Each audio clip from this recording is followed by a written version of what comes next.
ಓಂ ಶ್ರೀ ಪರಮಾತ್ಮನೇ ನಮಃ. ನಮಸ್ತೆ ಸ್ನೇಹಿತರೆ, ನಾನು ನಿಮ್ಮ ಪ್ರವೀಣ್ ರಾವ್.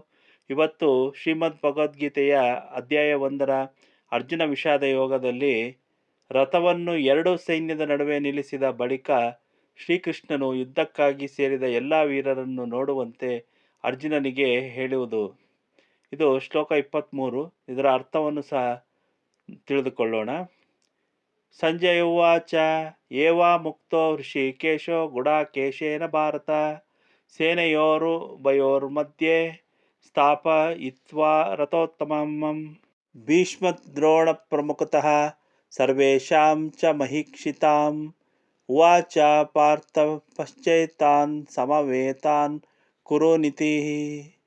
ಇದರ ಅರ್ಥ, ಧೃತರಾಷ್ಟ್ರನೇ, ಅರ್ಜುನನು ಹೀಗೆ ಹೇಳಿದಾಗ ಭಗವಾನ್ ಶ್ರೀಕೃಷ್ಣನು ಎರಡೂ ಸೈನ್ಯಗಳ ಮಧ್ಯೆಯಲ್ಲಿ ಭೀಷ್ಮ, ದ್ರೋಣಾಚಾರ್ಯರ ಹಾಗೂ ಸಂಪೂರ್ಣ ರಾಜರುಗಳೆದುರಿನಲ್ಲಿ ಉತ್ತಮವಾದ ರಥವನ್ನು ನಿಲ್ಲಿಸಿ, ಪ್ರಾರ್ಥನೆ, ಯುದ್ಧಕ್ಕಾಗಿ ನೆರೆದಿರುವ ಈ ಕೌರವರನ್ನು ನೋಡು ಎಂದು ಹೇಳಿದನು.